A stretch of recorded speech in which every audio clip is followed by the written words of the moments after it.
रामायण कथा भाग 14। शूर्पणखा का छल, लक्ष्मण का प्रहार और रावण के भीतर उठता प्रतिशोध। दंडकारण्य की चुप्पी में आती है एक हलचल। वन की नीरवता के बीच एक दिन जब राम लकड़ियां चुन रहे थे, सीता फल समेट रही थीं, लक्ष्मण पहरा दे रहे थे, एक स्त्री आई काली, भारी, लेकिन रूप बदलने में निपुण। शूर्पणखा, रावण की बहन, मायावी, कामिनी और कुटिलता की मूर्ति। वह मन ही मन बोली, यह पुरुष कौन है? कदम्ब सा गौर वर्ण, कमल सा मुख मुझे चाहिए। एक शूर्पणखा का रूपांतरण सौंदर्य का जाल। उसने अपना विकराल रूप त्यागा और स्वयं को बना लिया। सौंदर्य की छलना। वह राम के पास आई, आंखों में मोह, अधरों पर मृदु हास्य, स्वर मधुर पर मंशा गहन। वह बोली, आर्य, तुम इस वन में अकेले क्यों हो? तुम जैसे वीर पुरुष को रानी की आवश्यकता है।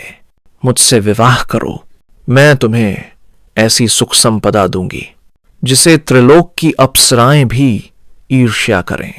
राम का उत्तर मधुर पर अस्वीकार। राम मुस्कुराए। उनकी दृष्टि सीता की ओर गई, जो थोड़ी दूरी पर पुष्प चुन रही थीं। उन्होंने शूर्पणखा से कहा, देवी, मैं तो पहले से ही विवाहित हूं और मेरी पत्नी मेरे लिए जीवन की प्राणवायु है।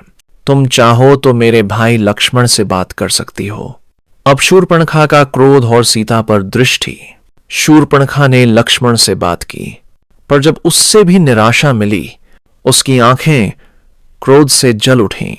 उसने सीता की ओर देखा तो यही है वो स्त्री जिसके कारण ये दोनों मुझे ठुकरा रहे हैं।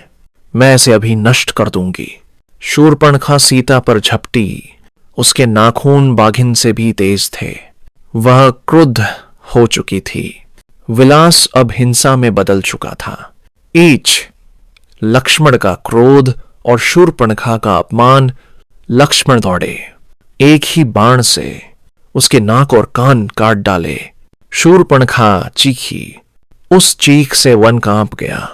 पक्षी उड़ गए, जानवर छिप गए, वायु रुक गई और उस क्रंदन में लंका की ज्वाला छिपी थी। अपमानित शूर्पणखा अब बनती है महायुद्ध की चिंगारी। रक्त बहता रहा। शूर्पणखा दौड़ी, अपने भाई खर दूषण के पास गई, फिर रावण के दरबार में पहुंची। कंपित स्वर, लहूलुहान मुख, रोती हुई बोली, भैया रावण, तेरी बहन का यह अपमान सहन करोगे? उस राम ने मेरा सौंदर्य नकारा और उस स्त्री सीता को अपनी प्राण कहकर मेरी हंसी उड़ाई। क्या तू रावण है? क्या तू लंकेश है? रावण की आंखों में अग्नि। शूर्पणखा के मुख से सीता का नाम सुनते ही रावण ठहर गया। वह सोचने लगा, ऐसी कौन स्त्री है जो मेरे बहन के सौंदर्य को मात देती है, जो राम जैसे नर को इतना बांध लेती है। लोभ जागा, कामना जागी और अहंकार का विष उबल पड़ा। मैं उसे लाऊंगा, उस सीता को। राम को दिखाऊंगा कि रावण किसे कहते हैं। कथा नहीं, अब युद्ध की प्रस्तावना है।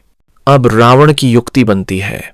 मारीच के माध्यम से एक स्वर्ण मृग, और उस मृग के पीछे भागता है राम, जिससे सीता अकेली रह जाती हैं और लंका की दिशा में उड़ जाता है रावण का रथ। अगले भाग में स्वर्ण मृग का छल, लक्ष्मण रेखा, रावण द्वारा सीता का हरण और जटायु की वीरता।